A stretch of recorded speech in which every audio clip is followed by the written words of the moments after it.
Alright, so Assalamu alaikum wa rahmatullahi wa barakatuh. Bismillah ar-Rahman ar-Rahim, everybody. So, inshallah, today, let's just kind of go over a little bit of what we were talking about last time. And we kind of went in certain details about the tafsir for this ayah. وهو الذي أنشأ جنات معروشات وغير معروشات. But we actually stayed, I believe, within this area. كلوا من ثمره إذا أثمر وآتوا حقه يوم حصاده. So this is where we really started off with. We started at number 5 point in the fifth point in Tafsir al-Qurtubi, and we said that there were differences of opinions on what substance is supposed to be zakat eligible.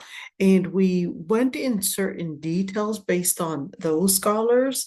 And we said there are three different opinions. We said the Hanafis regarded that anything that the earth produces, so we're talking about anything that we would crop, that would be zakat eligible. For the Malikis, they added another piece of it, and they considered that it would be eligible if it is something that would be stored, so dried and stored, and therefore they also added the third part, which is edible. That was the Shafi'is adding edible. So you could see that the Shafi'is, the Malikis, and the Hanbalis, they pretty much lined within the same conditions, that it would be edible, that it would be something that is measurable, and three, that it would be something that can be stored. Okay. And that's why, we talked about the piece, how the different opinions or the different cultures impacted how they defined or how they classified one item, that it would be zakat eligible and another not. And that's exactly where we left off at and talked about this piece of it. And we went in details about the different evidences. So if you want to say that something is supposed to be edible to be zakat eligible, what does that mean? What's the evidence? And we talked about each, I would say we talked about each groups and their evidence in a general form. We didn't really go in too much details, just to make sure that we don't get too deep within this fiqh subject. So let's see right there. Abd al-Malik ibn al-Majishun, he said that that he had considered that it would be obligatory that the different produce would be zakat eligible دون البخول. I want you to stop at this one. Why did I even want to mention him? Wanted to mention him because in one madhab there can be multiple opinions too, just to note that. So just because we said in general that the madhab maliki regarded that if something is edible, if something can be measured, if something is stored, then that would make it as zakat eligible. But you could see, despite that opinion, you had some scholars actually have different opinions, and they, within that madhab itself, you had some scholars actually put a different condition. So when you see Abdul Malik ibn Majishun, for example, saying, well, here's an extra condition that I would like to add, is that dun al-buqul. Well, what do you mean dun al-buqul? What does that even look like? And then they went into dun al-buqul, we're talking about more of beans, the type of beans things. So whether we're talking about kidney beans, we're talking about lima beans and all those different kind of beans. But then you've got other scholars, even within the Maliki madhab. You look at this. Even within the Maliki madhab, you had differences of opinions on things like almonds, things like walnuts, or even things like hazelnuts, or things that are like it. So we're talking about maybe pecans, hazelnuts, all these different things that are they Well, they are stored. I mean, you can store hazelnuts, you can store pecans, you can store all these different kinds of these kind of nuts. Are these going to be zakat eligible? Even though we can store them, but you can see that some scholars actually said no, even though we can store these nuts, but they're not zakat eligible. Well, that's not what other scholars had mentioned. So I just wanted you to see how they made that classification, and how do we understand those things that can be stored? In other words, they're not necessarily perishable right away, but they can be stored. And how do we put that within that classification of edible, measurable, and certainly that it can be stored? So then they went into these differences of opinions. But I would like to say one thing. Let's see. They also considered, let's look at this point, that some scholars actually considered from the Maliki that things like pears, things like peaches, things like apples, that they would not be stored, or at least would not be zakat eligible, because they considered that it's not something that can be stored.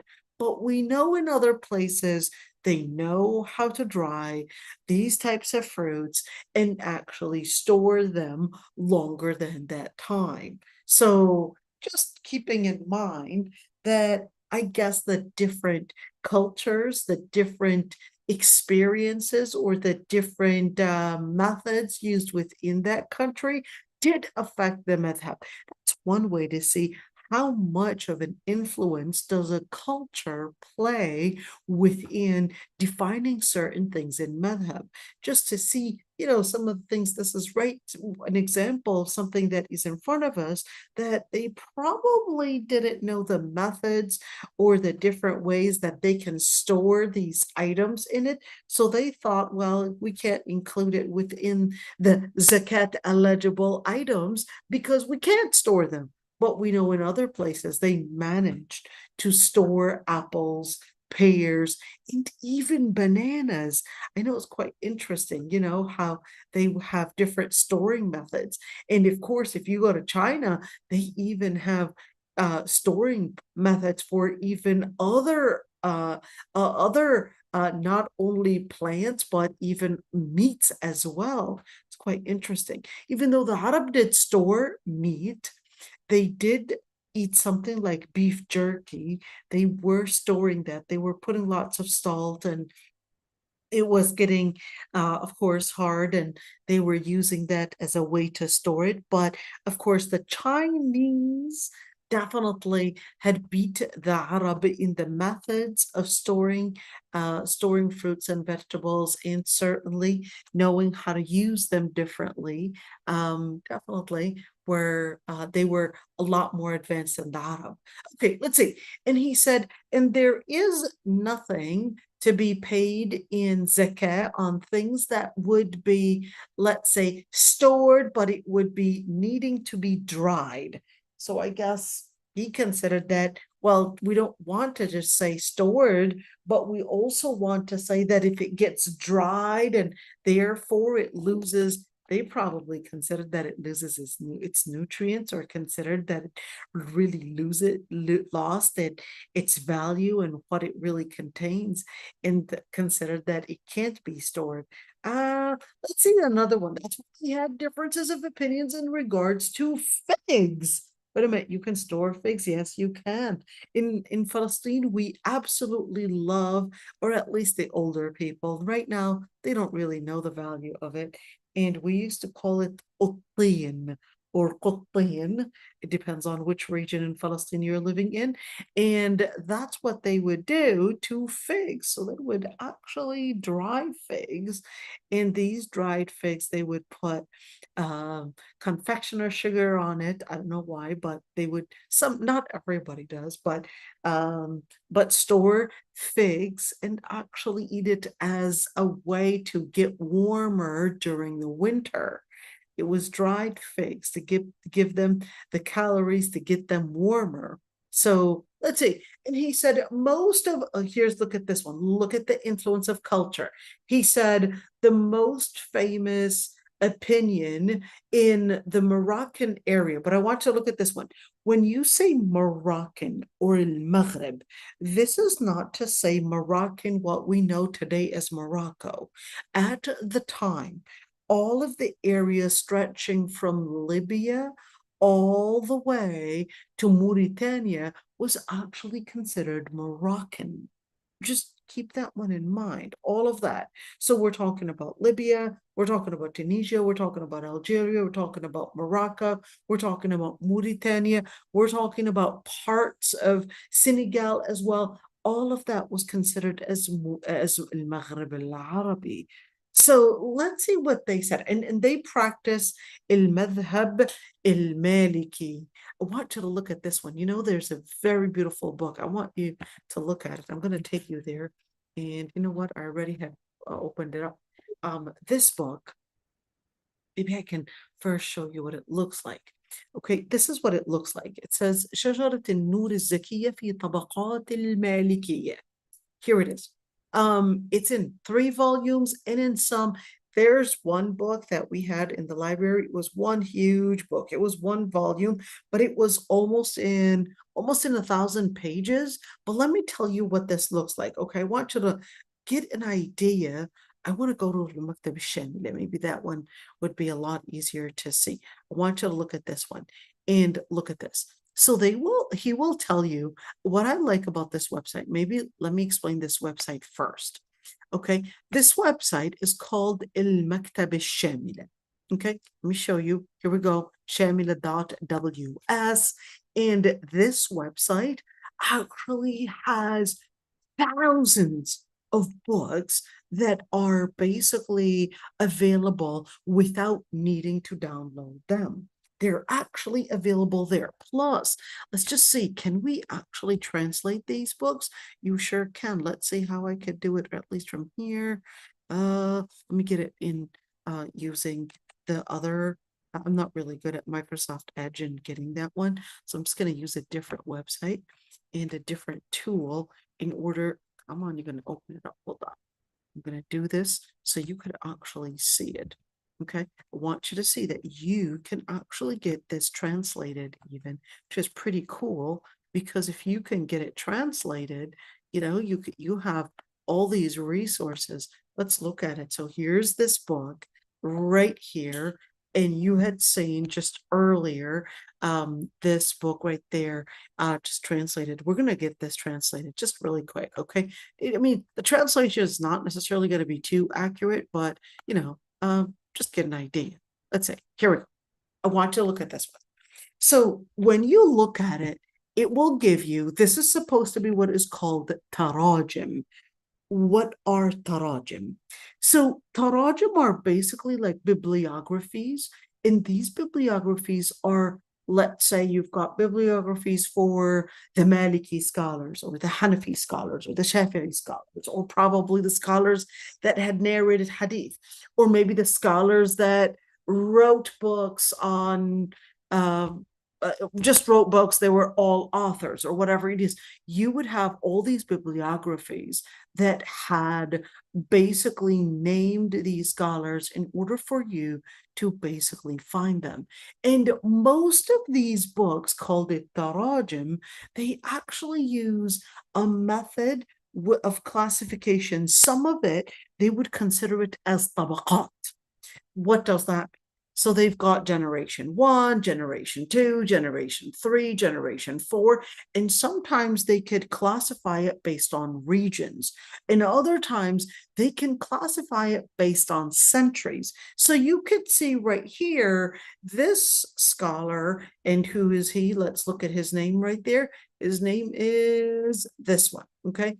His name is Muhammad ibn Muhammad Ibn Salim Makhlouf. Guess what? He's actually Egyptian. And what did he do? Basically, look at the name. I love the name. The book itself is a beautiful name. شجرة النور الزكية في طبقات المالكية. How do you translate that? شجرة النور الزكية. The tree of light in the fragrant tree of light in the classes of the Malikis. شجرة النور الزكية. the fragrant tree of light. Okay. في طبقات المالكية, in the classes of the Malikis. Love the translation, but I don't know about the word classes, because classes, طبقات, okay, well, yeah, you could do that. But I love the name شجرة النور الزكية, the fragrant tree of light. I'm somebody that loves fragrance and perfume. So when you tell me a fragrant tree of light, man, that's beautiful. That is just beautiful. Okay, so how did he actually classify them? I want you to look at this one. So he will basically say الطبقة الأولى, okay? And he'll talk about the scholar, the Prophet ﷺ, the Khulafa al-Rashidin, and then talk about the طبقة الثانية, the second generation, the most important Sahaba that affected the Maliki madhab. The third is the basically طبقات التابعين, and we're talking about the different generation. But then when he talks about the fifth one, okay, well, الطبقة الرابعة, that's in a book that was written by Haji Khalifa, and he would go and his classification, all of that, but I don't want to get into that.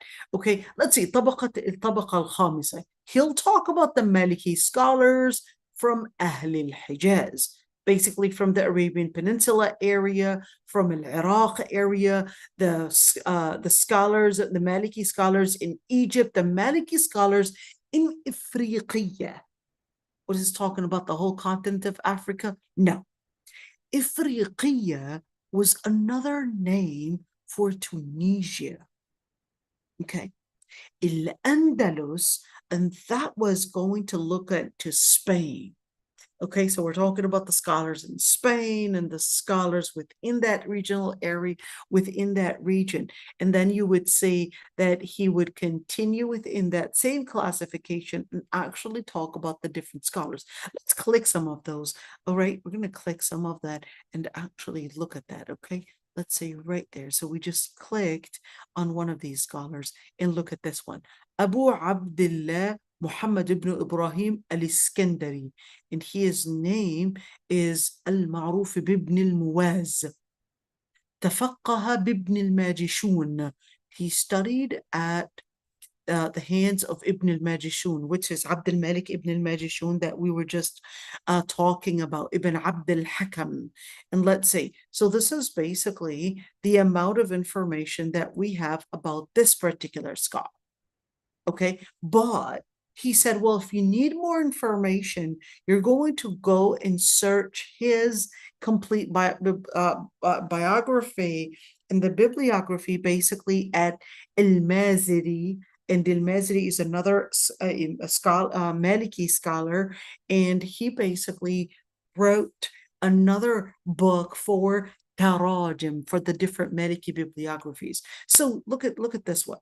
Let's say, and then he will give you more and more names, and then you flip the pages and get you. So some of these scholars like this one, we really only have this amount of information about him. We don't have much to say, okay? But at least mentioned him, and of course some of the probably the different resources that you at least would know that this scholar, that there's more information to probably dig in other resources, but Muhammad Makhlouf wanted to summarize it and basically make it available for us to know these scholars. Maybe perhaps we can find manuscripts that they had written, or probably some details in other bibliographies, or at least know these scholars and where they were, and in order for us to basically keep track of how we got that madhab, basically based on region or based on time. And you could see الطبقة السابعة is going to tell you about Iraq, about the scholars in Egypt, about the scholars in Tunisia area, and about the scholars in Al-Andalus, or previously Spain.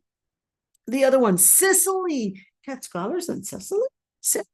Yeah, you had scholars in Sicily because you had Sicily was actually a place that was under Muslim rule. So keep that one in mind. So you've got right there, at least, look at this, Fez. And here he wanted to mention just Fez itself, which is a city in Morocco, and that there was so much to say about that, that it had its own scholars within one particular area. So just note that one, that sometimes you can have great scholars in one particular area, that they were such numerous numbers that they needed to be mentioned just on their own. So now we're talking about a region versus a city that actually needed a specific emphasis. Look at that one. Look at, here we go, Fez again. Fez again is rising, for us to just see how Fez at one point had probably a huge amount of number of scholars, that it was probably even racing and competing with certain regions. We're talking about a city compared to a whole region. Just check that out.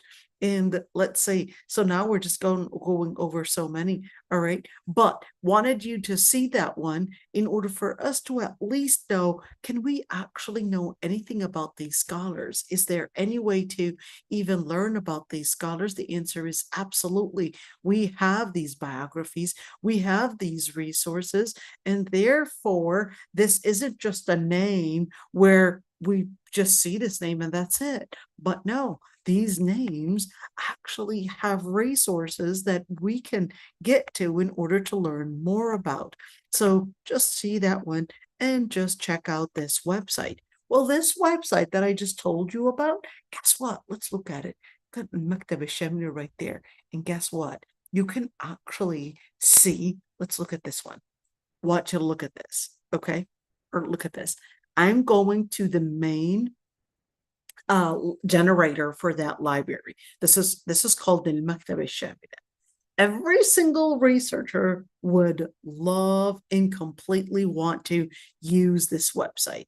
Okay, let's say, let me see what you guys are looking at. Okay, now you're looking at this one. Okay, let's say. So he basically, they classified it. Let's see, you've got right there, just in Tajweed and Qira'at, 151 books. Kutub al-Sunnah, the books on hadith, 1,240 books. Wait a minute. When I say 1,240 books, some of those volumes can be up to 60 volumes and it would be considered as one book. Okay. And some of them would be 23 volumes and it would be one book. And some of them would be, well, very small, perhaps maybe 30 pages, and it would still be considered a book. But I just want you to look at that 1,240 books just on Sunnah and just the books that narrated a hadith. This is completely different than Shuruh al-Hadith and explaining the hadith, because you've got 264 books right there and talking about, some of those books are probably 30 and 40 volumes, and well, you just count it as one. So I just want you to see right there, these PDFs and these books you don't even need to buy because they're actually available for you. Let's see the Fiqh al-Hanafi. Fiqh al-Hanafi, they got 85 books. Fiqh al-Maliki, they got 87. Shafi'i, 89. Al-Hanbali is 153, which is quite ironic. They were the least to rate, but let me tell you why you would see these numbers basically fluctuating in that way. So al-Madhhab al-Hanbali was served well, not in its early times, but in its late times / modern times. Why? Because the Saudi government, they were the ones that had embraced the Saudi, at least not Mohammed ibn Salman today, but before that. Okay, they were the ones to sponsor the Hanbali madhab.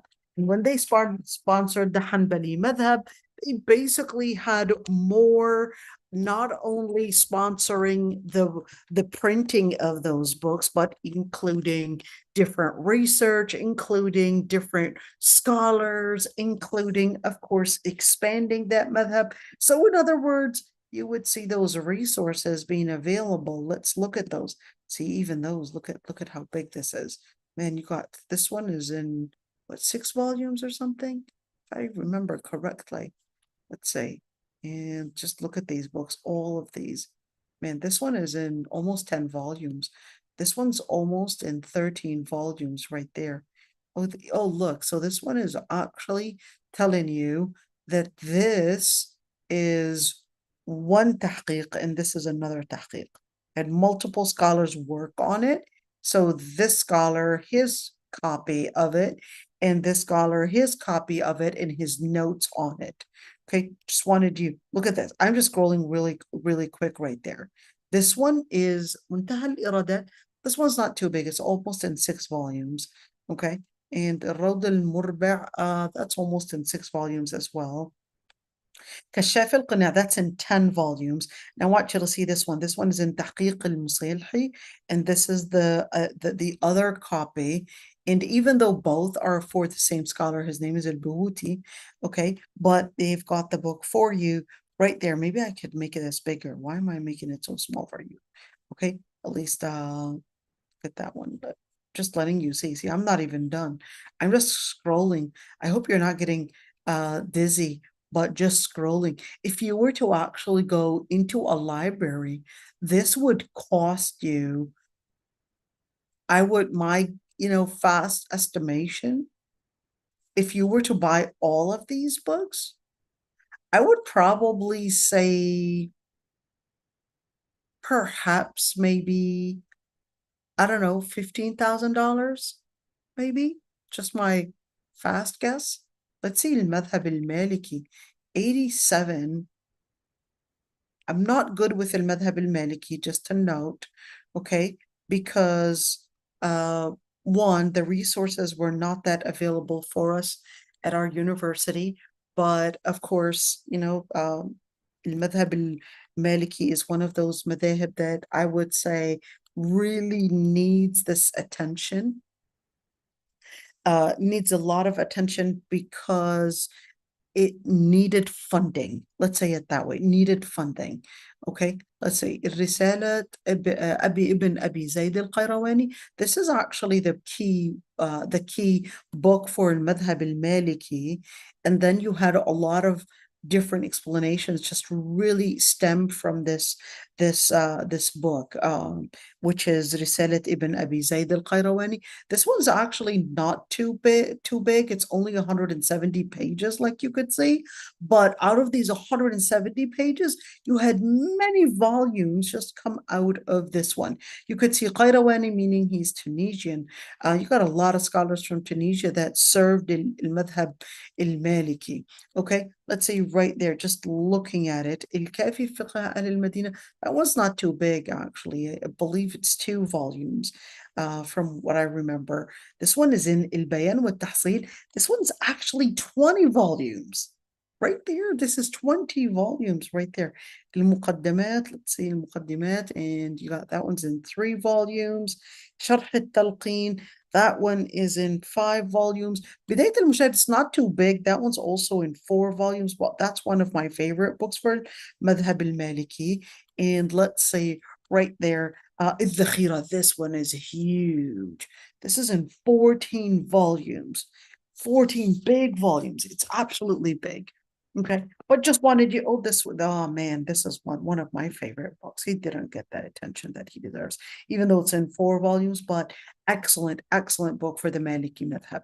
Okay, now I just want you to see this one, and you could actually get these books. Let's look at this one. Oh my God, look at that. الرقائق والآداب والأذكار. 624 books just on, you know what رقائق are? رقائق are spirituality. Studying tazkiyah, spirituality, studying things on how to get closer to Allah subhanahu wa ta'ala, discipline, the different mannerisms and all of that. Let's see Sirah. Sirah is 187. What is 500? 575. Look at that one.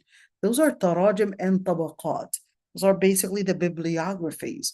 Let's see right there. You got كتب اللغة. كتب اللغة meaning the different grammar in Arabic, just studying Lugha Arabiya, whether we're speaking about well, actually, look, they differentiated between grammar and the conjugation in اللغة العربية and between كتب اللغة itself, just the اللغة العربية itself and the different things that relate to it. And this is semantics, and this one الجوامع.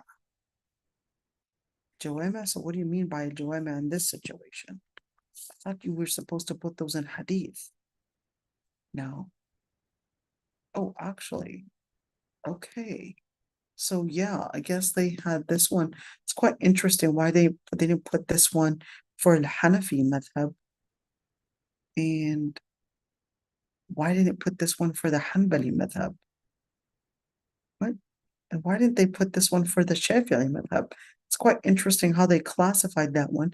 I need to actually see why they classified this one as part of al-Jawama, because some of those they belong in the fiqh category. I need to figure out why and how they combined that al-Jawama within this area. I need to see why they classified it. Look at this one, Kitab al-Tib. This one's quite interesting. The book on medicine, 14 books. Kutub Amma, just general books. Okay, guess what these people did? They didn't just make those books available, but you can actually go and search within these books, either based on the names of the authors or even the books themselves. I don't want to keep you within this website, but this website you really, really have to check out. And it will save you a lot of money and certainly save you a lot of work, because it will also translate it for you. So now that you see, let's go back to our tafsir right there.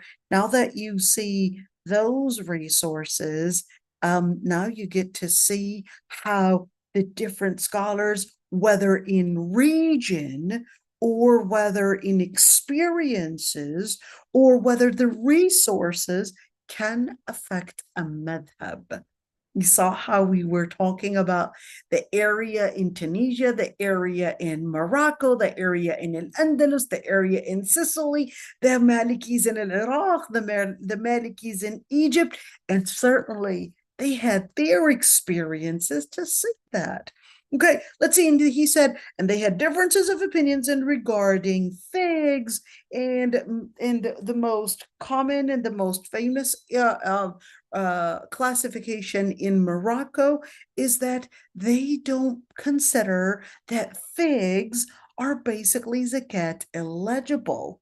So you would say, except one Maliki scholar, Abdul Malik ibn Habib, he said, well, no, just like you would pay zakat on dates and raisins, how is that any different for figs? You can dry them the same way you would dry raisins or dry grapes, in the same way that you would store dates as well. That's the same thing he considered. But I just want you to see it right there. You know, sometimes people, they don't understand that even within the madhab itself, that there are differences of opinions, and then they get confused. They would say, I want the Maliki madhab. Say, well, wait a minute. Did you know that the madhab itself can actually have differences of opinions? Let's see. Abu Umar, who also is Maliki madhab, because he is Abu Abdul Ibn Abdul Bar, sorry. Ibn Abdul Bar, he said he actually considered that figs are to be zakat eligible, okay, and because, and let's see, and some, perhaps they didn't know that it can be stored, it can be eaten as well, and they probably just didn't have probably the information in regards to foods and probably storing foods and the different methods might be used that might be used in other regions. Remember, today, during our times, like never before, you had human beings communicate with each other like never before, in exchanging information, exchanging knowledge. And when we say exchanging information and knowledge, we're also talking about experiences here. Okay, we're talking about experiences like never before had we went that far. Yesterday I went to a tailor, okay, and I wanted to see if he's capable of sewing a certain types of hijab. And I went to chat GBT. Well, first of all, I went to him. He didn't speak English, didn't even speak Malaysian. So I had to use chat GBT to just write whatever I wrote in Arabic or in English, and I said, translate it into Tamil. And then he said, no, no, no, I don't speak Tamil. I speak Bangla. So then I translate and put and asked ChatGPT to translate it into Bangla. And then the other person got into, translating his words into English in order to explain to me his answer. Never was it that fast in communication and exchanging information and accessible even to people that are not even educated, accessible to everybody. Even with those simple people, they're capable of using this kind of tool in order to communicate. We're not before, this was only available to perhaps kings and queens and all of those, they could probably hire maybe an interpreter, etc. But right now, any random person, just any random person is capable of actually using these resources. Okay, let's see. Malik had said, السنة التي لا اختلاف فيها عندنا, the sunnah, that there are no differences of opinions in regards to it within our madhab, is that things, look at this one, that all the produce is all to be given as a sadaqah. In other words, we're not telling you if you had, grapes that, or, okay, hold on, let me correct that. If you had produce or fruits that you have to all give it in sadaqah. But here he's basically saying that what would be recommended for it is that you would donate from it, but not necessarily as in zakah. So things like pomegranates, things like il-firsik, I really had to look that up. Turned out to be it's peaches. Okay. Teen, and which basically is figs. There was quite interesting. Firsik, another word for firsik is it was a different kind of a plant. It was the plant, it kind of looks like onions. It looks like onions, but it doesn't taste like onions. Looks like onions, the way it grows. Maybe I should write that down and then show it to you so you could see it. Sorry, it's not these queens right there, but let's actually see it so you can see what I'm talking about. Firsik. Let's see. Is that what we said it was? So firsik, this is the peaches, or these are the peaches. Let's see another thing. There was another plant. Another plant. Let's see. Maybe al-firsik. Maybe if I were to write that way. Al-firsik. It still gave me peaches. It's insisting to give me peaches. But no, there was another plant. Where did I? Oh my God, I can't find it now. It's okay. But at least you would know that, that some in other regions they called el firisik or el firsik as not the peaches, but those kind of like onion type of plants. And I think it was called Furisik in English or something like that. That's the name it gave me. So I'm assuming it's probably, I don't know, French or Latin or some name. But anyhow, so he considered that anything that is like that in terms of different fruits that you would give donation, but not necessarily zakat eligible. So the reason for that, you could say that they probably just didn't know how these items are stored or how it can be used in different ways. So just seeing the influence of that. Let's say for Shafi'i. The Shafi'i madhab, they considered that no, different fruits other than dates and grapes, they are not zakat eligible, but well, the reason for that, because the Prophet ﷺ had taken that as a donation. We're not talking about the grapes and the dates, but we're talking about all the other types of produce. And he said, and even though it was available in the Arabian Peninsula, and they did used to know or use different methods to preserve it or store it, but he said that it still was not something, it was not something that we know of that was necessarily to be zakat eligible, even though they knew the methods of how to store these produce. Okay, let's see. He said, وقد قال وقد يدخر الجوز واللوز ولا زكاة فيهما. And he said, walnuts and almonds, they may be preserved, dried and preserved, and they're not zakat eligible. Why? He said, لأنهما لم يكونا بالحجاز قوتا فيما علمت. Because they weren't considered as a major nutrient, but it was فاكهة. Wait, what is فاكهة? فاكهة, it depends on the region you're in.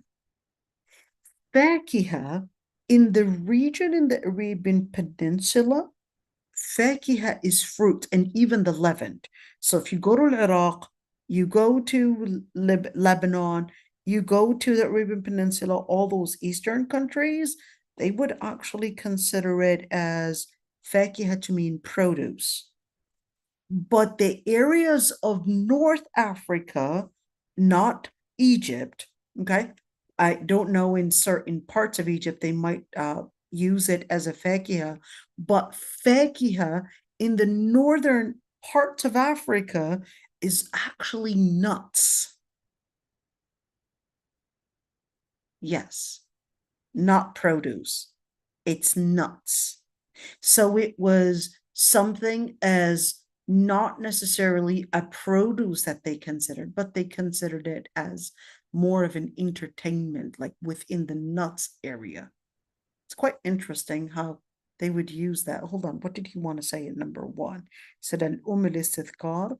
Okay, so those were basically Shafi'i madhab. Is it istithkar? Isn't it Maliki?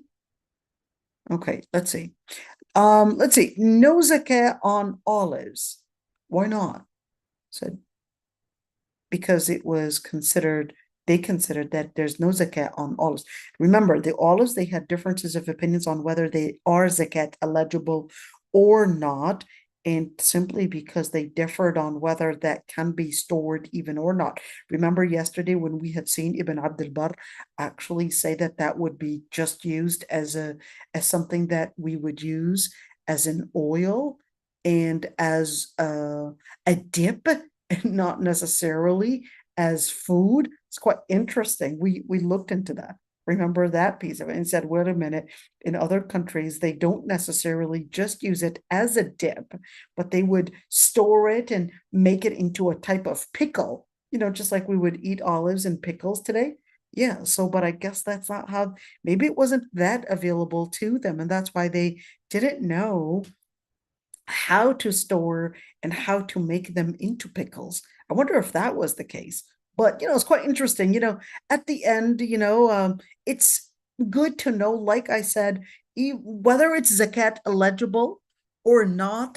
All right, just wanted you to know the differences of opinions between scholars. And like we said, just learning this, that's reward eligible for you and I.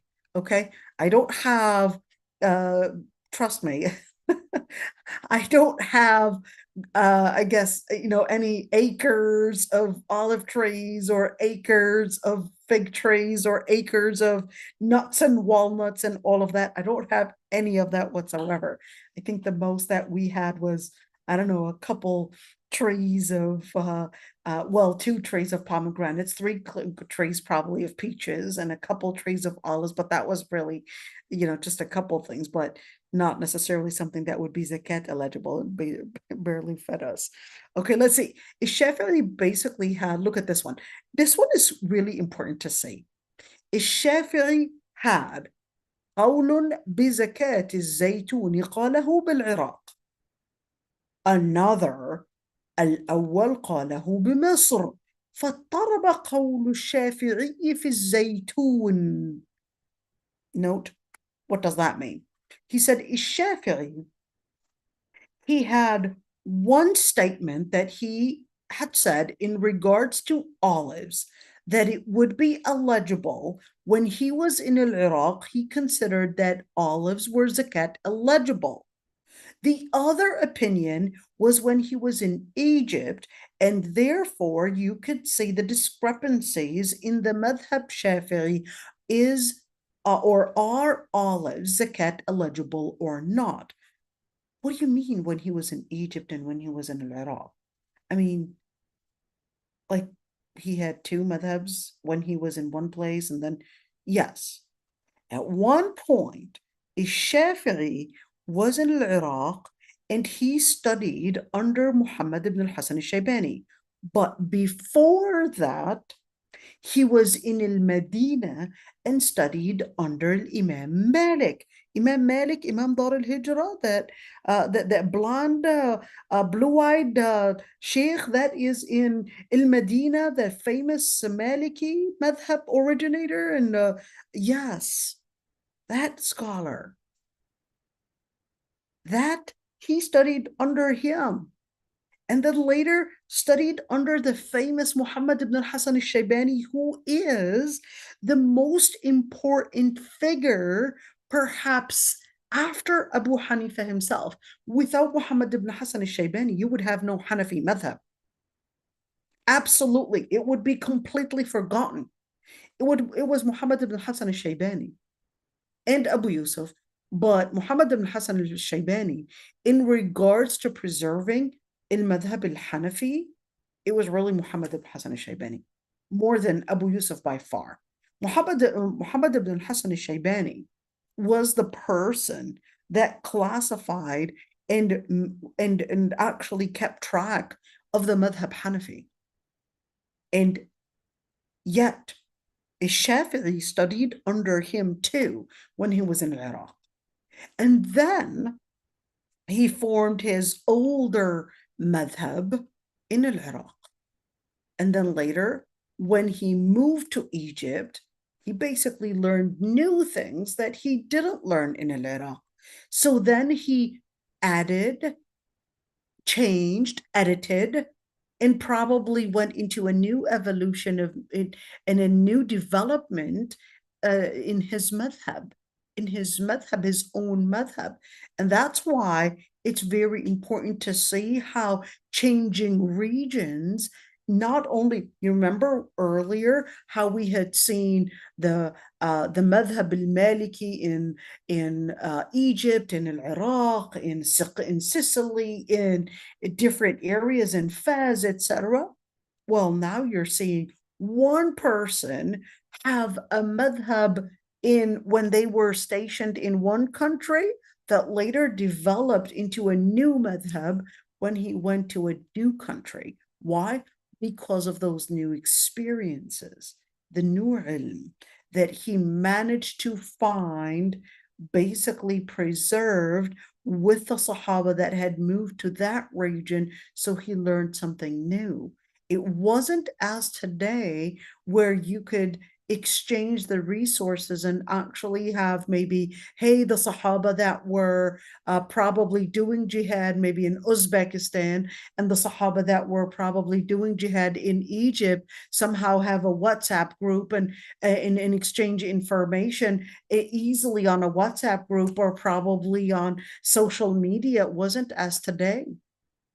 So the Sahaba that went to perhaps Africa or went to perhaps Egypt or went to the Levant, they basically had certain information that they had known about the Prophet ﷺ that was there and it stayed there, but that wasn't accessible to the other Sahaba that probably had migrated to do jihad in certain regions in Bilad ma wara al-Nahr, in probably Uzbekistan, Afghanistan, and all those different countries in those regions.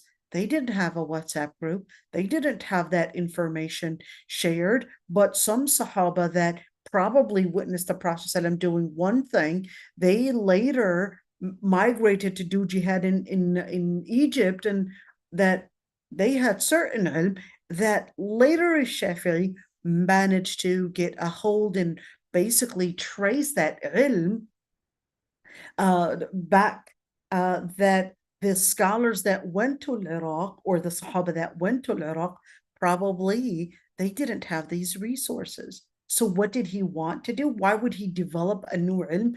It wasn't just an issue of developing experiences, but it's also getting, let's say, inclusive ilm from the Sahaba. He didn't meet with the Sahaba because he was already born 150-year Hijriya. So we know for sure that he didn't meet any Sahabi. There's no way that he made it for any Sahabi, because the last Sahabi that had died was Amr ibn Tufail, and he died way, probably within 90 something year Hijrah. Okay. So 150-year Hijrah, for sure he didn't make it. That's when he was born. For sure he didn't make it to meet any Sahabi, but he managed to meet some Tabi'een or Tabi'een, but not a Sahabi. But still, there were ways to trace the information for those Sahaba that had migrated to do jihad in Egypt, and he managed to trace some of that ilm. So once you trace new information that traces all the way back to the Prophet ﷺ, are you going to say, no, I'm going to reject it because I had already finished and formed my madhab? Absolutely not, because the madhab is not circled and centered around a particular scholar, but the madhab is supposed to be centered around the traces of information that we could get all the way back to the Prophet ﷺ. It's centered around the Prophet ﷺ. That's the key thing.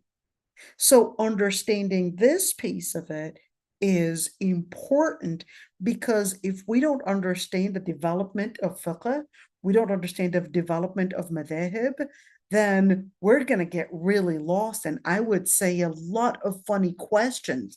People would come to me and say, hey, I don't believe in madhab, al-madhab al-Hanafi. I only believe in madhab al-Shafi'i.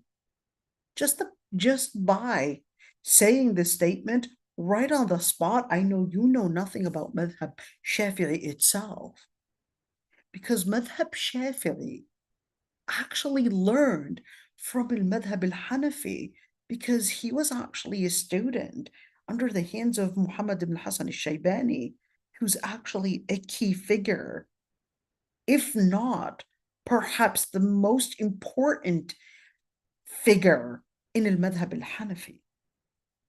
So when you see statements like that, you would know that we're really behind in bringing the ummah together.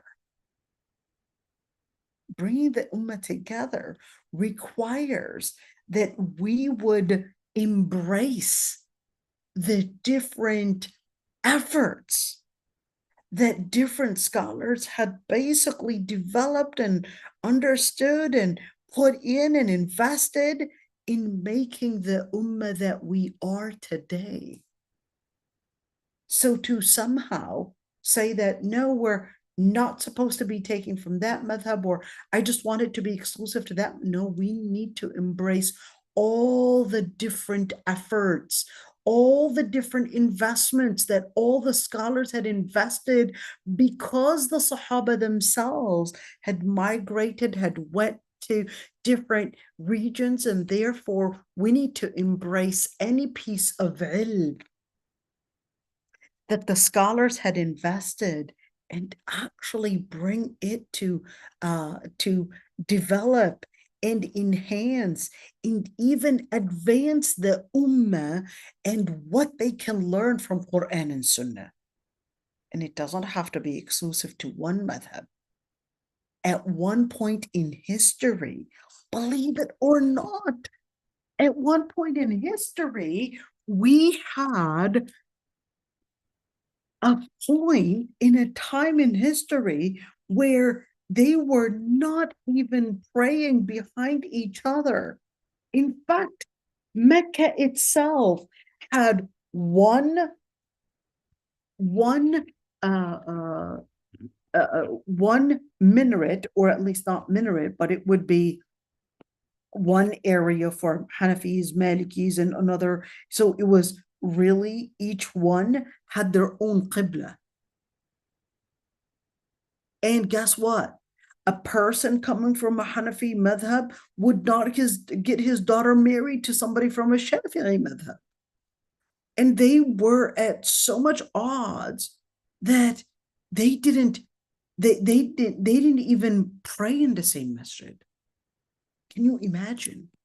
Not praying in the same masjid. So you would have a Shafi'i masjid, a Hanbali masjid, a Hanafi masjid, etc. You know what? You know why? Because people were really ignorant about how these madhahib even formed.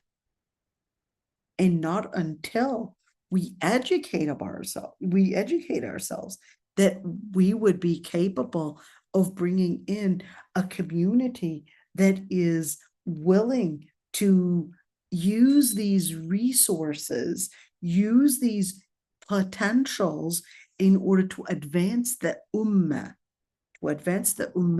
in how they understood and how they learn from Al-Quran and Sunnah. Okay, let's continue right there. And I want to make the story short because I don't want to go in all the details about the different madhahib. Just wanted you at least to get a taste of, the pomegranates, the olives, and all of that. Look at this one. روي عن ابن عباس أنه قال ما لقحت رمانة قط إلا بقطرة من ماء الجنة. Every single pomegranate that would fall, that basically is a fall of a drop of Jannah. One of the drops. So when a pomegranate falls, that's one of those drops of Jannah. That was narrated by Ibn Abbas. Really? Let's look at this one. It said, أخرجه البيهقي في شعب الإيمان. Okay. So al-Bayhaqi narrated this in Shu'ab al-Iman. So wait a minute, is this even authentic? So it was narrated by Ibn Abbas, not making it a hadith, but making it an athar. Al-athar is different than hadith. But can we do the same type of research that we would do for hadith, we would do on athar? The answer is yes, we can, but certainly we don't have the same resources always. In other words, not always do we have available chain of narration to study al-athar as we would study basically the hadith. But it was narrated by Ibn Abbas. But of course, if you were to say this piece of information, that every single pomegranate that falls, that would mean it's a fall of a fruit or a drop of Jannah. In order to speak about Jannah, that information is ghaib. Therefore, this would be mawquf or marfu'. It would be marfu'. But if we don't have any resources, chain of narration, that would basically prove that this really is authentic, then in that situation, just by having it in al-Bayhaqi narrated in Shu'ab al-Iman, and yes, it has a record number, that doesn't necessarily make it authentic. And just because it's in a book of tafsir, beautiful like this, and just because I definitely love pomegranates, and yes, I want to believe that it's a drop of Jannah, especially if we're talking about Yemeni pomegranates, nothing like it. I know Jordanians and Palestinians are going to get so jealous and think that, no, our pomegranates are better. But sorry, I think you haven't tasted the Yemeni pomegranates. Okay, let's see. Regardless of your vision about pomegranates and whether you think it tastes good or not, at the end of the day, okay, this hadith does not actually have a chain of narration where we can know whether this is authentic or not. Look at this one. It was narrated. I want you to look at this one. And even al-Qurtubi, he said the word ruwiya, which is a passive voice. And the same way that he used a passive voice that Ali ibn Abi Talib, he said, كرم الله وجهه أنه قال إذا أكلتم الرمان فكلوها بشحمها فإنه دباغ المعدة. What did you just say? He said Ali ibn Abi Talib, it was narrated. Passive voice, just give us an indication that it's not necessarily authentic. Let's see. But it was narrated by Imam Ahmad. It was narrated by al-Bayhaqi. Okay, what did he say? Does that make it authentic? No. What did he say? إذا أكلتم الرمانة, if you eat a pomegranate, then eat it بشحمها, meaning peel? No. You know those little, I don't know what they call them in English, but you'll figure it out. What is holding the kernels? What is holding the kernels? There's with these white, I don't know, what are they, what should we call these? The white things that are inside? You tell me what it's called in the chat. The white tiny pieces that basically hold the kernels and in the pomegranate together. So that's basically here recommended that you would even eat those, even though they're bitter. But he said it was dibagh al-ma'ida. What is dibagh? Dibagh is like it's the, you would say like a crust that protects the stomach. Really? Well, you don't have to believe that. That's why you keep in mind that he said the urwiya. It was narrated. So if you don't want to eat those white things that would hold the pomegranate kernels together, you don't have to. And even to say dibagh al-ma'ida is probably made up. The whole story is probably completely made up and is not necessarily completely true. So just to look at it right there, just keep that one in mind. It probably is all more of a legend that they believed in at that time. And then you had some people would attribute it to Ali ibn Abi Talib. Just like in certain countries, they think that eating animal fat, that it preserves the stomach and that it creates some kind of preservation. It's like, I'm sorry to ruin this for you, but it just closes up your arteries and not necessarily stay within the stomach and giving you some kind of a preservation or some kind of a protection. No, it's going to be closing up your arteries and you thinking that somehow it's preserving you. Absolutely not. The pith of the pomegranate. Okay, so told me that. Thanks for teaching me.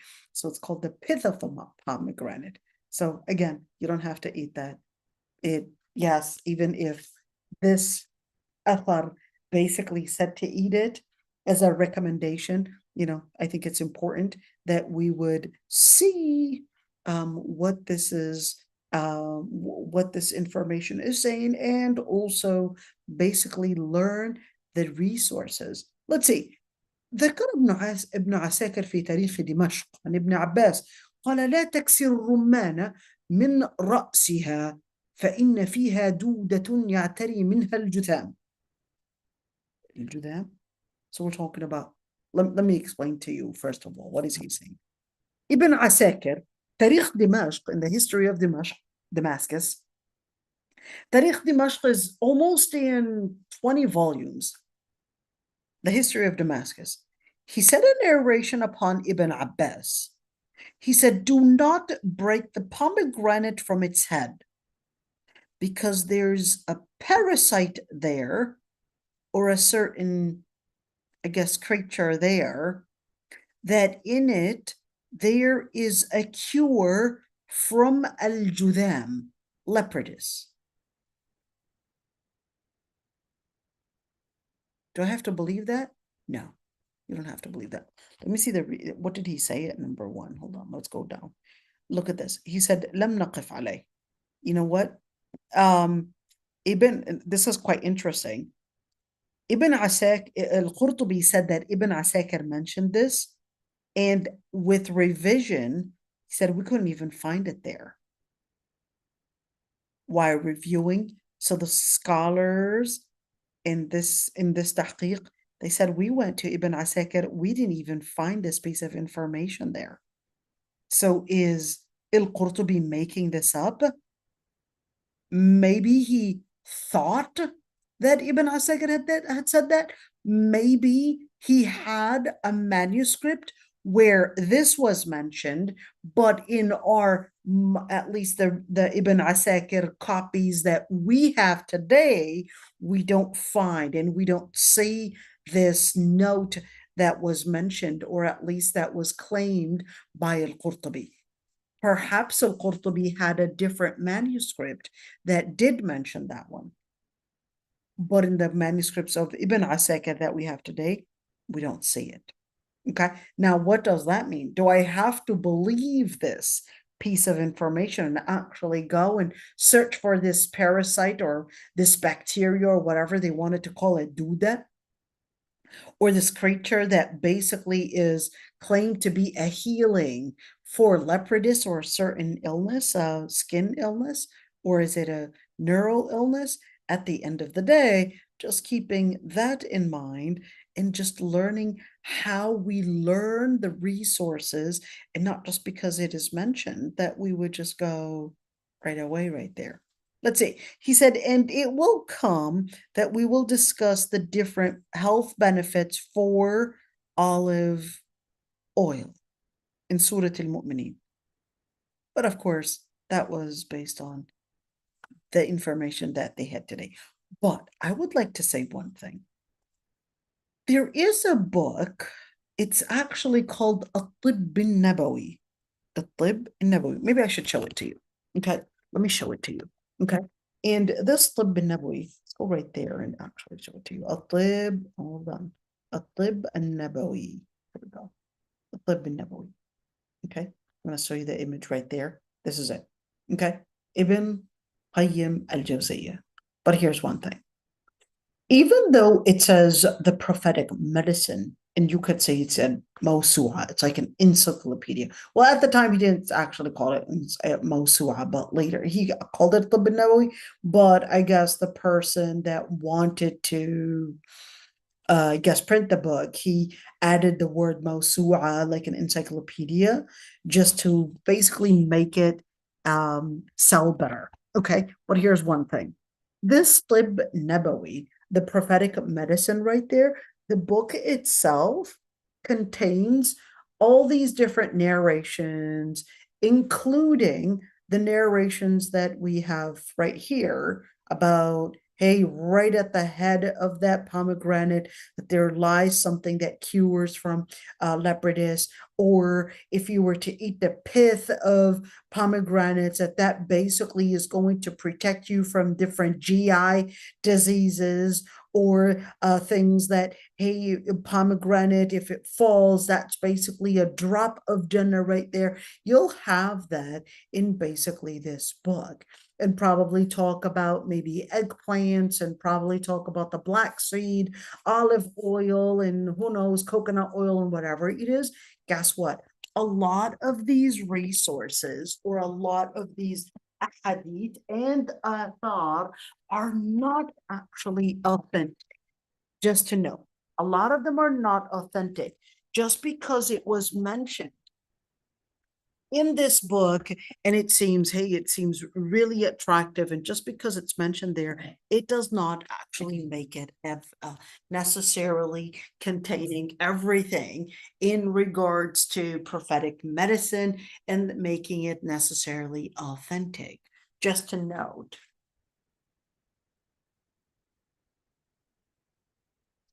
In fact, this book actually contains more weak hadith than authentic hadith.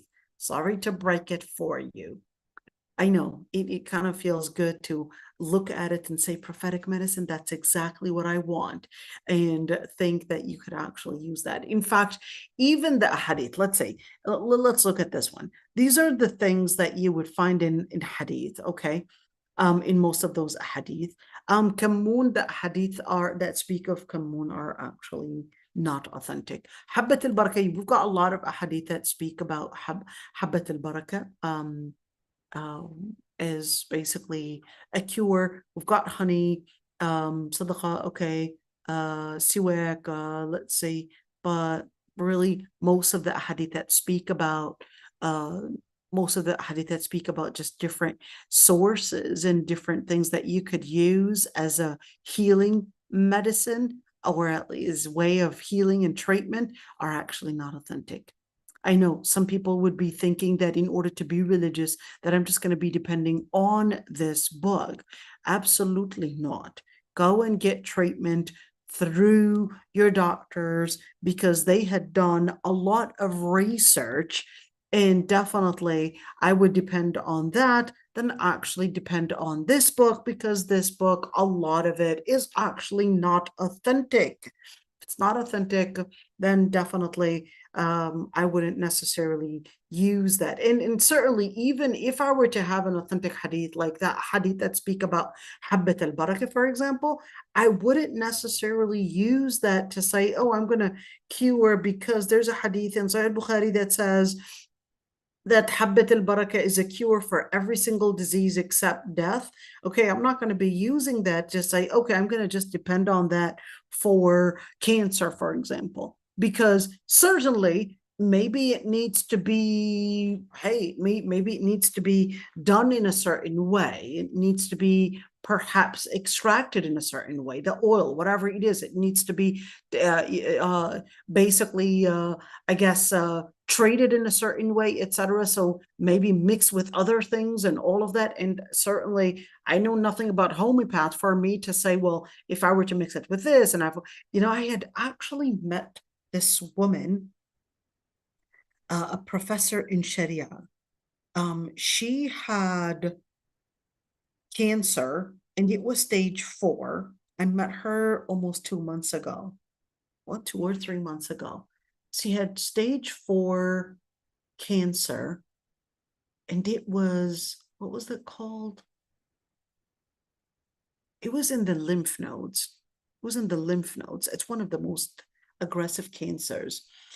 And what was it? Hodgkin's disease. I know there's Hodgkin's and non-Hodgkin's. I don't know if it's either one, but I know it's in the lymph nodes. I know it's the Hodgkin's one. Okay, and it was stage 4.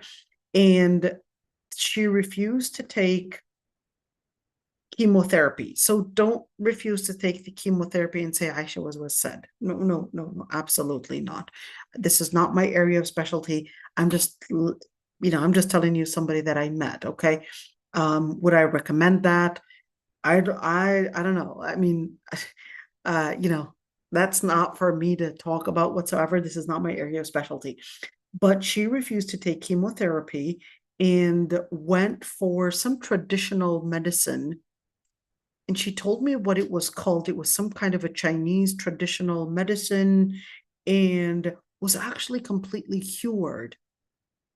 But it took her 5 years to go through this traditional medicine.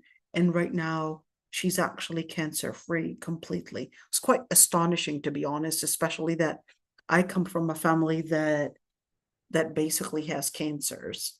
I mean, yes, we have a lot of cancers in my family. We had a couple cases in my family die of cancer.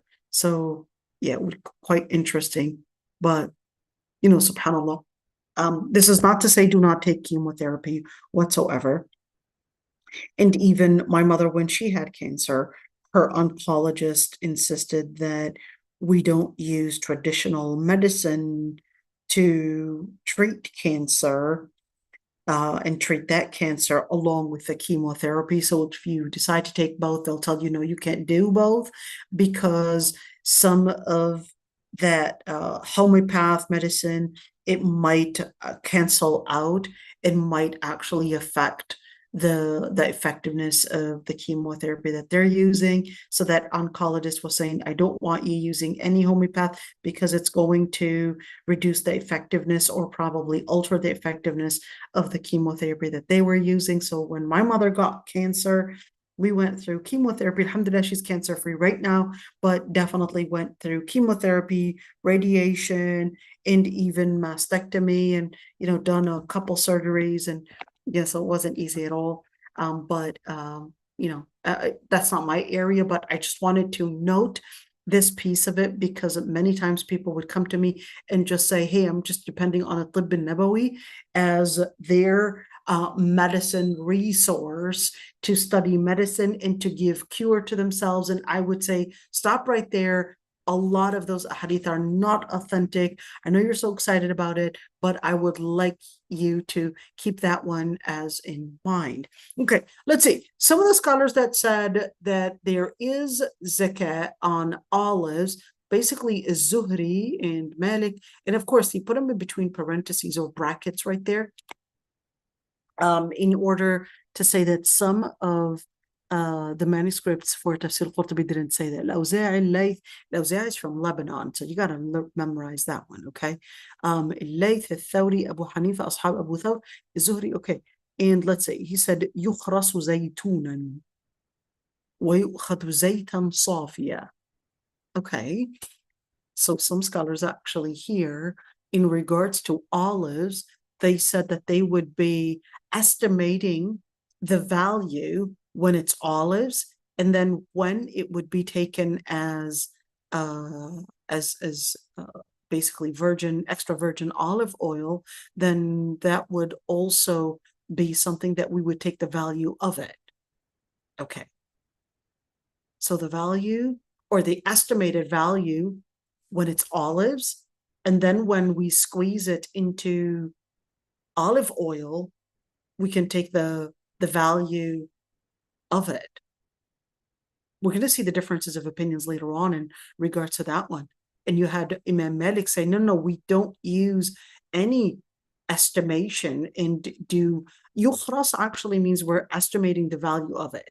So we're looking at the value, and then experts would come in and say, well, we're looking at this amount of kilograms approximately of olives, and then we would, based on the value and the estimated basically amount, they would basically deduct the amount of zakat.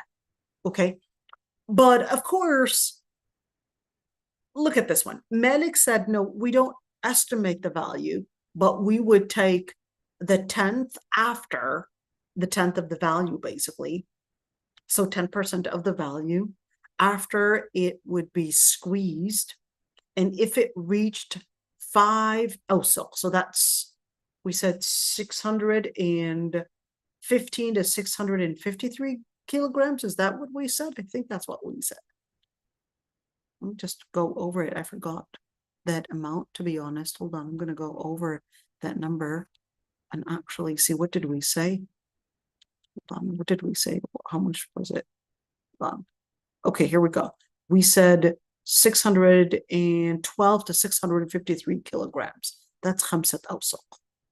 Okay, so khamsat awsaq would be that much. If it's 612 to 653 kilograms of olives, according to Imam Malik, you would estimate the value, and then it would be 10% of whatever was, 10% after it would be squeezed, and then we would take basically that amount. And then Abu Hanifa disagreed, and they said, no, we would look at it as basically the actual 612, basically the 653 kilograms based on the weight of olives and not the weight of olive oil. It's quite interesting. The weight of olive oil. Hold on. So when you squeeze, at least in Palestine, this is what we do. We squeeze the olives, and then, so there are certain olives that you don't squeeze, though.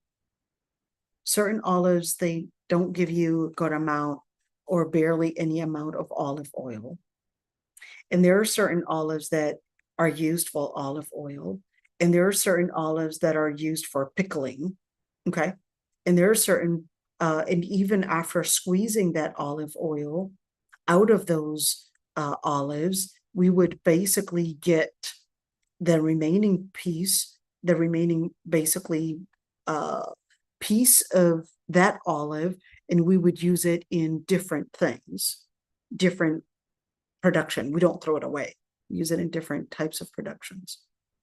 And even the pits, the seeds themselves, we would use that as well for doing different things as well. Making tasbih meaning making the beads, and sometimes even crushing it and doing it in certain designs and using that as wood, basically. Quite interesting. Okay, let's see. I'm going to stop right here, and we're going to go tomorrow and discuss Yawma Hasadihi. Let's see what we're going to talk about, right? Hold on, let me close this one and actually see what we're going to talk about tomorrow. Okay, we're going to talk about the day of its harvest. So do we actually make zakah on the day of harvest, or on the day when it really ripens, when it becomes ripe? Or do we do it after giving just an evaluation, like an estimated value, and just before even it fully ripens, we would have experts that, hey, we've got these plants right there before it fully ripens. Why? Because once it ripens, sometimes we have to harvest it before it even gets ripe. That way it would give it longevity. So what does that mean? So we would pick, let's say, maybe it's easier for you to see it, like, for example, pears. We would pick it green, and that way, once it gets exported, it gets ripe along the way. And it basically gets into that process to make it ripe when it gets to the consumer, and not make it ripe on the tree and then pick it, because by the time it gets to the consumer, it's going to be overripe and then basically not good. Okay, so that's the question. Should we and can we calculate the zakah even though it's not yet fully ripe, or when do we do it? And that's that huge differences of opinions. Let's see. In all the story about, well, what about, let's say some plants were ripe, and we own all these, I don't know, hectares of land, and my kids wanted to eat some of that stuff, and we still didn't get that zakat evaluation yet. Can we use some of those items and use them at home, since they're not all fully ripe yet, but we got a couple pieces? Can we eat some of those? Can we use them at home? Do we have to weigh these and say, okay, we used 5 or 15 pounds of this or that fruit, and therefore we would, the day that they would come and do this again, we're going to say, we'll add plus 15 from what my family and my kids, they basically consumed, in order to make sure that we get the zakat? Or do we need to do that or not? Okay. And so we're going to be discussing that piece of it. And you know what about al-khars? I mean, how do we do that al-khars, and how is that whole evaluation, that whole estimation actually done? Okay. And what about, like we said, if we consumed some of it, and what about if basically, after the evaluation, he basically weighed it, and he was like, his evaluation was actually a little exaggerated, or it was less than what that evaluation had basically, or that evaluator had basically estimated. So what do we do then? And and just other questions. So next, tomorrow, inshallah, I'm not going to necessarily go in all the different details, but at least, at least some of the things for us to learn about in understanding, I guess, tafsir right there. So I know that's a little off tafsir because it's more in fiqh, but remember, where this is a reward eligible. Okay. So even you learning this is a reward eligible, even though it's probably not tafsir eligible, but it's reward eligible. And our commitment is that we want to learn Tafseer al-Qurtubi, and we're right now on the 9th volume, so it's pretty good. We have, 11 to go? Oh, that's pretty good. At least we passed until 9. Okay, we're in the 11th volume. We don't want to just skim and skip through these. We want to feel that, no, we had really accomplished and we had learned fiqh, we learned tafsir, we learned Arabiya, we learned each and every single area. And yes, it's reward eligible, and that's all that matters. So, subhanakallah wa bihamdik. Astaghfiruka wa atubu ilaik. Nashhadu an la ilaha illa ant. Okay. And let's say, what else? The amount, the weight. And what can we actually add? Different things like dates and raisins together, and say both together, they're 612 kilograms. Can we do that or no? What if I were to add things like barley and wheat together and say, okay, combining them together, this is the amount, this is how much they would weigh together? Or do we weigh each on their own? And of course, what if we consume it before it even ripens? How do we understand that piece of it? And look at this one. What about fava beans, chickpeas, peas, green peas, all of those? Are those zakat eligible or not? And what about things that do not necessarily go through some kind of a, like it goes within that preservation? Okay. Do we weigh it before it's dry or after it's dry? So do we weigh the raisins or do we weigh the grapes? There's a huge difference when you're weighing raisins and when you're weighing grapes, right? Because when you're weighing raisins, the water had already evaporated, so it's got the weight is going to be completely different than weighing grapes, right? The zakat is going to be completely different. Okay, so yeah, this is it. Subhanakallah wa bihamdik, nastaghfiruka wa atubu ilaik, nashhadu an la ilaha illa ant. If there are any questions, be happy to answer. We may take both together, these meds and the traditional ones. So like I said, your oncologist will tell you not to take the traditional medicine along with that because one may cancel the other. Okay, so that's what our oncologist at least said. Is it okay? Should we leave these remedies? My recommendation is that it's okay to use these remedies, even though they're not necessarily authentic. It's okay to use them. At the end, they're natural things, but I think it's important to learn how to probably use them rather than thinking of it that, I would say in a very simplistic way, to just eat, let's say, the pomegranates in a certain way or anything like that. I would really, right now, you've got homeopath medicine. It's quite interesting, some things that they would teach about it and the way that, and even Chinese medicine, the way that they would do their remedies is quite interesting. So, we can learn from them. But to use that book as your resource for healing or complete healing, I would say absolutely not. Absolutely not. The resources themselves are not authentic. 2, they didn't go through, and even those resources that are not authentic, at least you want something that we can depend on as a resource. So if we don't have the religious resource to prove it's a remedy, then therefore that's going to be more fabricated.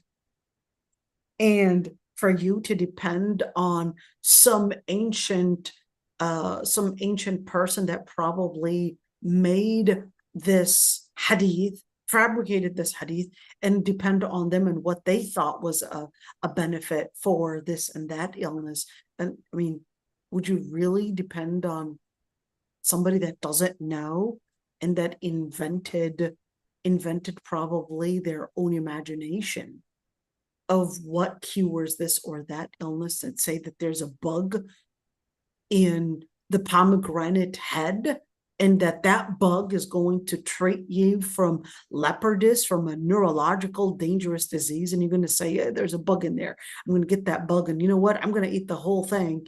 I'm going to eat the whole head, and probably if I can't even swallow it, because perhaps it's a little too hard, I'll make sure that I crush it, and probably, you know what? I'm willing to chew on that bug. Okay, are you going to really do that when there's really no evidence right now? Especially, I mean, we can look under the microscope and let's search for that bug, and we don't find any of that bug. Okay, Ustaz Omar, you wanted to say something, dear. Assalamu alaikum wa rahmatullahi wa barakatuh. Walaikum assalam wa rahmatullah. I'm still surprised about how it comes that Ibn al-Qayyim al-Jawziyya put in his book الطب النبوي this hadith, not authentic hadith, although when he makes some comment at the beginning of the book, he said that this hadith that the Prophet ﷺ talk about it in the طب النبوي, it's the strong Muslim has to believe and or يعتقد trust this hadith.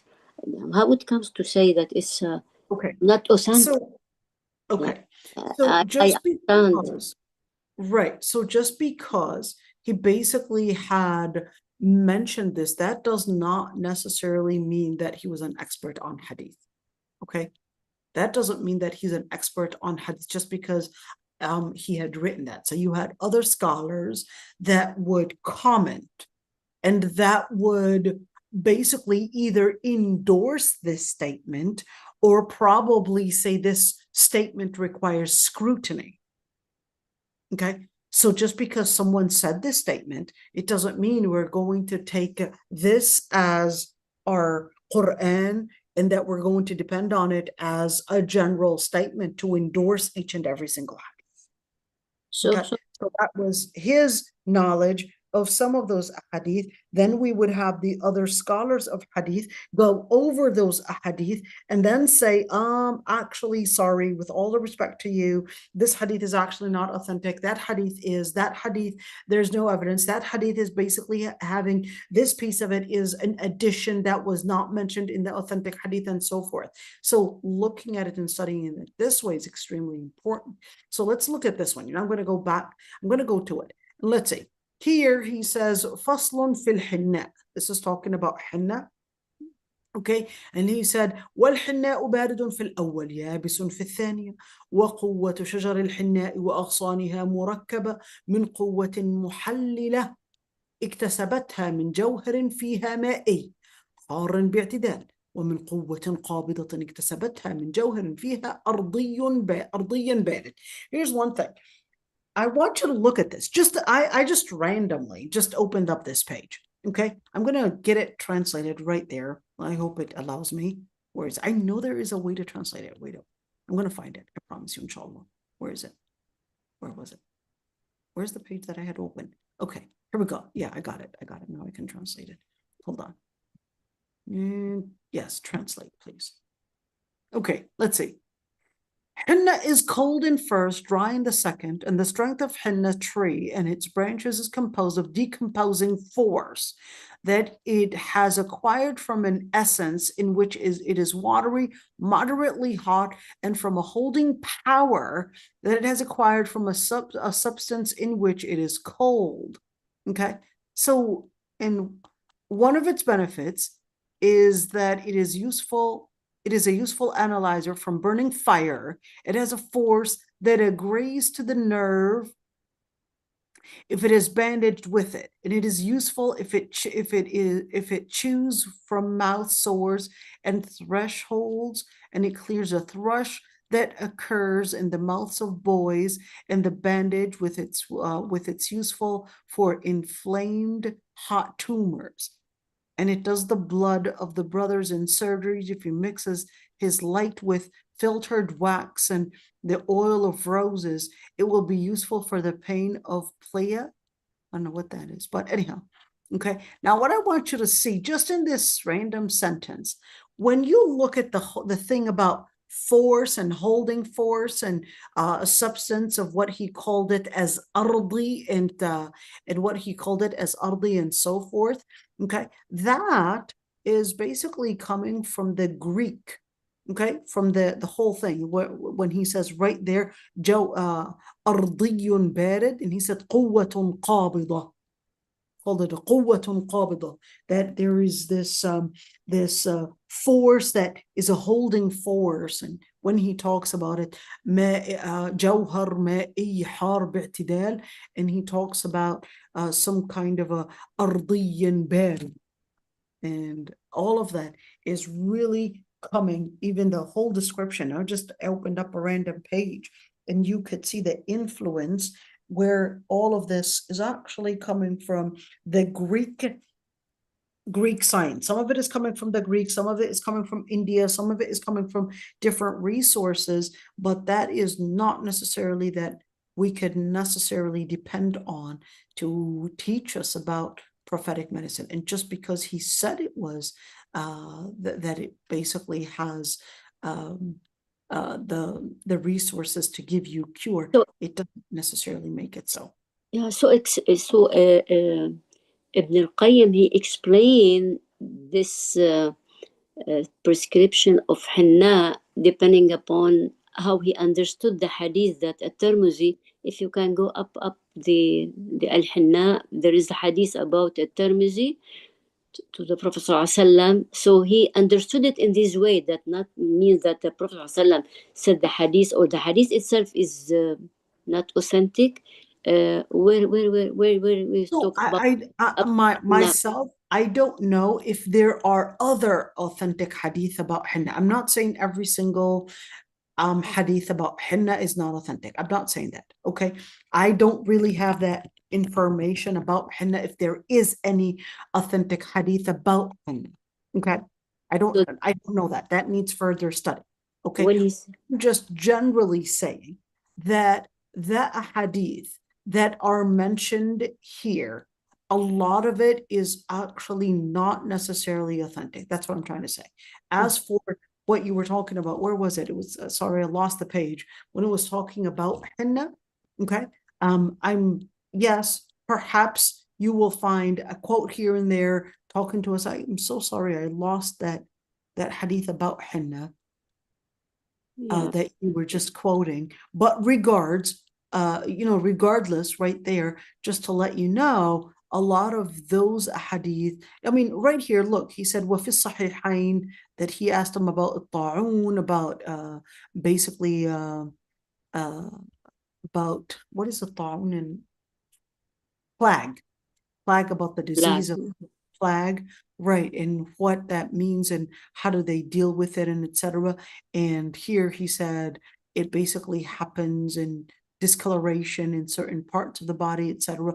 But of course, he's mixing with it some of what he knows about medicine and some of what was known at the time, and some of it basically is probably imported from different experiments that were known during their time, whether it was coming from the Greek, or whether it was coming from India, or whether it was coming from China, or whatever country it was coming from.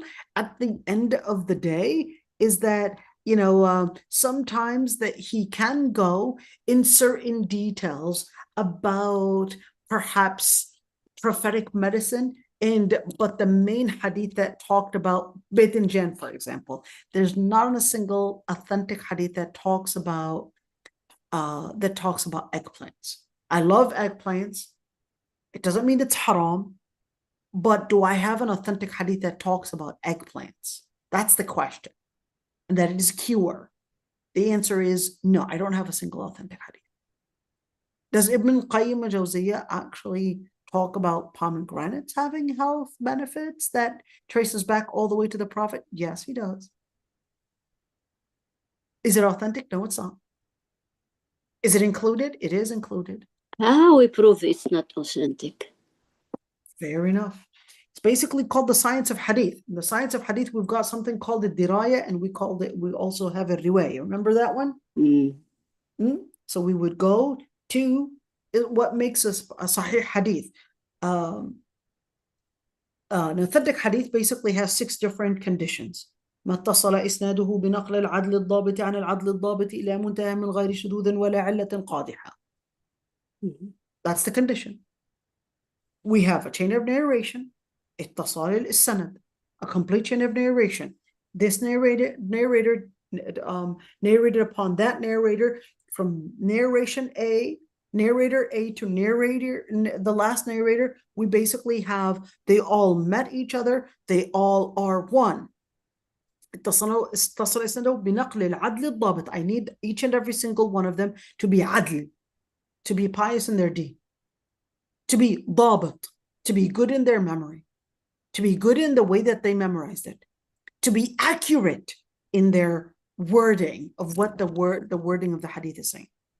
إلى منتهى, not only one, but I need each and every single one of these narrators all the way to the Prophet ﷺ.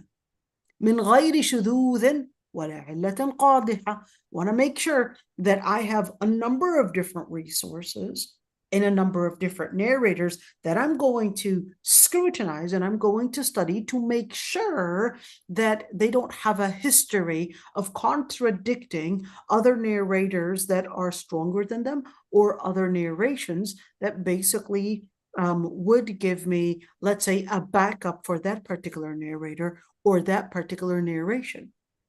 That's al-hadith al-sahih. Now, if the wording of it is a little not too accurate, that takes it down to another level. It's called hadith hasan. Then I would have 69 different classifications of what makes it as a hadith da'if. And then out of these 69, some hadith da'if, I could still take it, I could still use it, I could still consider it as a resource. And some of those weak hadith, I could never use it, just like a da'if, and I'm just going to never whatsoever depend on it and whatsoever, but in one situation, just to tell people that this is not authentic. That's the only time that I'm going to be using it. And that is called a fabricated hadith or a hadith mawdu'. So since you're asking, it's like, okay, how do I know if it's... Now, how can I know now? I'm not a scholar that's going to go all the way to studying ittisal isnad, then I'm going to go and see if the chain of narration is authentic and all of that. I've got an easier way for you. Okay, look at this. I got an easier way for you. And this, let's say, give me a hadith. إنما الأعمال بالنيات. Okay, we're going to go إنما الأعمال بالنيات. بالنيات. There we go. I'm going to go over there. And there's an easier way. If you don't know how to research, guess what? Write this one. This website, durar.net, they did you the homework easily. And they'll tell you, look, we did the work for you. This hadith is sahih. They did the homework for you. Because we're not an expert. I'm not an expert in hadith. And he basically told you, okay, here's the homework. Here's the resource for it. I'll tell you this hadith is sahih. Their narrators are al-Khattab, the one that basically mentioned it. And here's the resource. And here are other resources. And plus, I'm going to explain the hadith to you. Well, I mean, this is in Arabic. You're making things harder. Sure, we've got fast translation right now. Kaboof. I'm going to get the translation right now. Let's see. Come on. It's translating. Give it some time. It'll do it. Give it some time. It's going to translate it. Let's do it. Oh, it's waiting. He's like, hey, you give me too much homework. Oh, dear. Okay, let's do it again. I gave him too much homework. Translate, please. You give him too much homework. Hold on. I'll take you somewhere else for you to see the translation. I mean, you know what I mean. So he said at the takhrij of hadith Sahih al-Bukhari. Yeah, absolutely. So I don't doubt about it, but I'm talking about Ibn al-Qayyim, how he put this hadith not authentic in his book. Just like in other books. I mean, you have in fiqh books, you can have non-authentic hadith. You can have tazkiyah books can have non-authentic hadith. I mean, that's known. يعني he not check it All because books. he study at his Shaykh Ibn Taymiyyah. So he not study, he not No, know Ibn it's Qayyim is, no, you're confusing Ibn Qudama with Ibn Qayyim. Ibn Qudama. You're confusing both. No, Shaykh Ibn Taymiyyah. So يعني Ibn Qayyim al-Jawziyya died, here we go, died 751 Hijriya. Okay, so even if we're looking at his Shaykh, can Ibn Taymiyyah himself mention ahadith that are not authentic? Yes. Other scholars may say, hey, you know, we went over this and he's not necessarily accurate on this one. Okay, so just because his Shaykh is Ibn Taymiyyah, it doesn't necessarily make it that they're infallible. They're human beings at the end of the day. Just like we had seen al-Qurtubi, he's a great scholar, but we had seen that sometimes you had other scholars that say, actually, here's where you had gone wrong on this. This does not necessarily mean Ibn Qayyim al-Jawziyya, I'm not going to regard him as a great scholar. That doesn't mean so. Okay, I'm just saying that this resource as Islamic herbal medicine, prophetic medicine, that we have to be really careful about. Not everything in it is necessarily something that we could use as basically a resource to use as, oh yes, prophetic medicine, and I found it in there. That's all I'm saying. Okay, see right here, you could see he's got a couple of hadith right there to tell you. Bukhari and Muslim narrated it, and let's see right there. Okay, here we go. This one. Isnaduhu Sahih. Okay, now what's good about the copy that you have in Shamila is that they did go over the hadith. So this one, even though he said it was narrated by Tabarani Saghir Abu Na'im fi Tarikh Asbahan, but he said, well, doing the research, this was actually Isnaduhu Sahih. Okay, I'm gonna go over. Okay, let's see. I'm trying to show you some things. Fi sanadihi jahala. Look at this one. Okay, here we go. You told you there's actually a person that we don't know, which when you say fi sanadihi jahala, that actually means it's not an authentic hadith. That's an indication that that hadith is not authentic. So, okay, let's go over one. I was trying to find you something.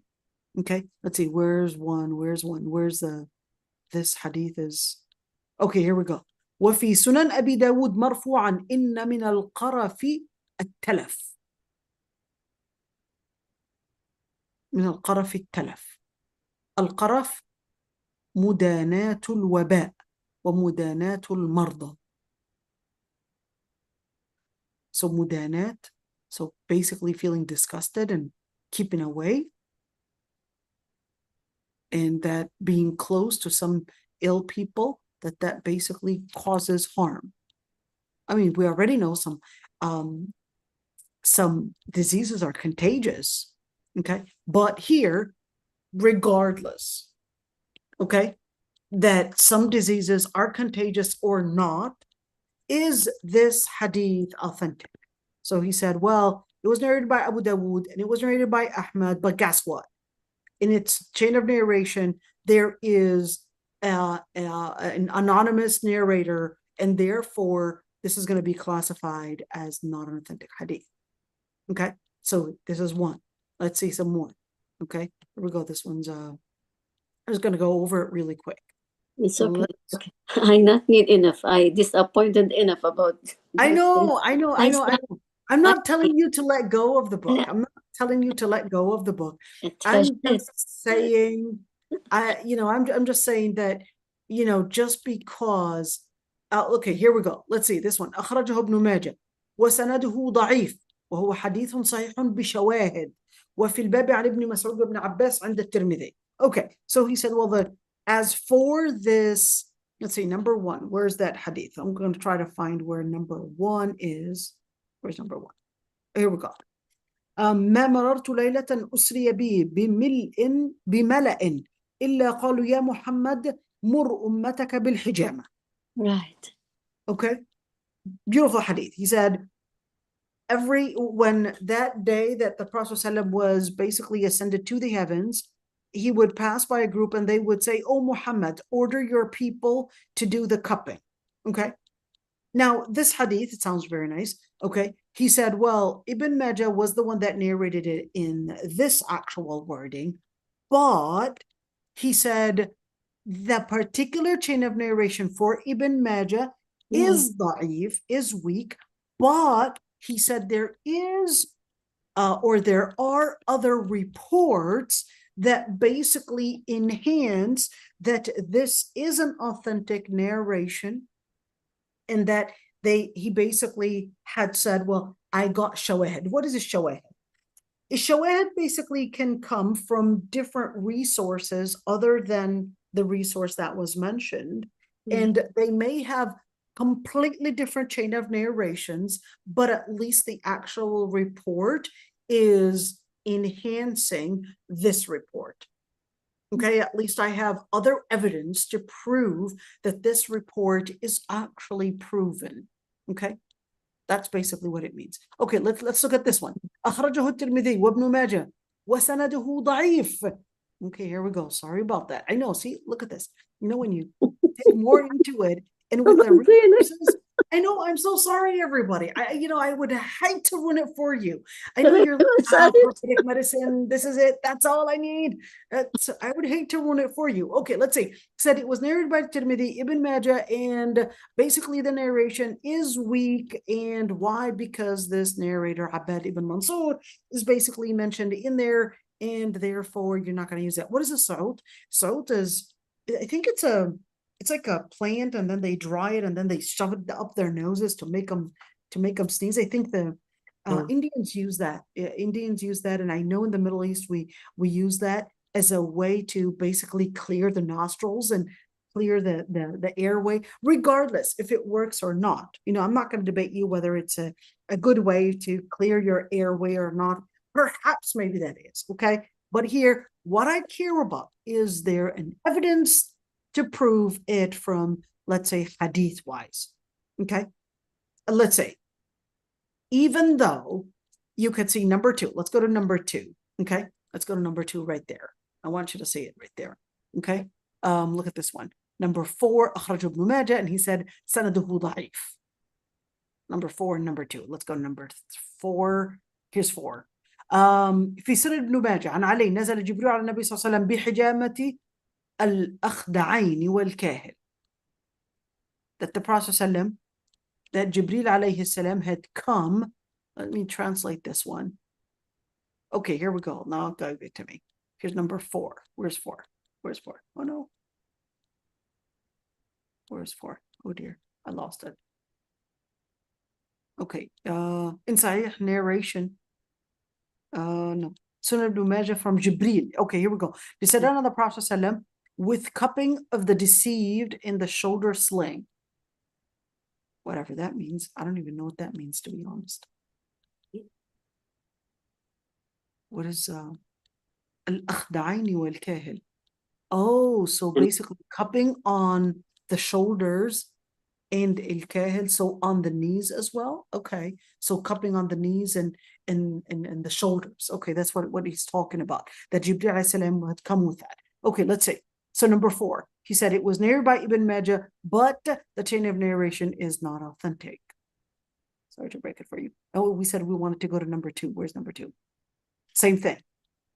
That basically cupping on the shoulders and the cupping on al-akhda'ain, basically, well, the shoulders and also the knees. Okay. So just wanted you to just see that one. Okay.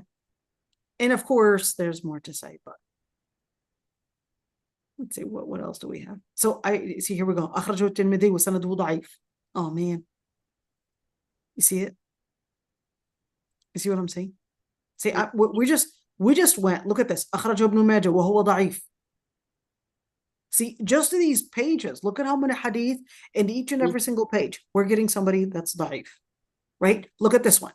أخرجه البيهقي والحاكم وفي سند هذا الحديث متروك. You see what I'm saying? Yeah. Okay, we're just randomly. I'm not even cherry picking here. No, we're just randomly going through the hadith, and just these couple pages, we got matruk, we got sanadu da'if, we got this and that person in it, and you see right there, just okay, akhrajahu Muslim, Abdul Razzaq fil Musannaf, but didn't even comment on, even if it's mentioned by Abdul Razzaq, it doesn't necessarily make it. So even the person that reviewed this needs further work, but I guess they just did, a fast thing and just let us see it. So sorry. Okay, this is it. Subhanakallah bihamdik nastaghfiruka wa natubu ilayk nashhadu an la ilaha illa ant. And I know, I just shattered a very خير. book to you. Oh my God, I know. كلفتك بهذا يعني أنت That's okay. That's okay. I know it's like, no, I need further evidence. That's okay. I love it when people debate me. I'm like, you know what? Thanks for challenging me. Let me actually go. We learn from debating. That's okay. I love it when people, look at that one. Wait. Did I skip that one? Let's look at this one. Let's see this one. He said, أخرجه ابن ماجه والحاكم في الطب قال الحاكم صحيح تعقبه الذهبي بأن عمرو بن بكر اتهمه ابن عدي بأن له مناكير. So what does that mean? Ibn Majah, al-Hakim was al-Hakim al-Naysaburi was one of the great scholars, but then of course he did a great job in his al-Mustadrak, but then al-Dhahabi went over some of the claims that al-Hakim wanted to do in regards to al-Mustadrak. Let me tell you what al-Mustadrak means. Al-Mustadrak basically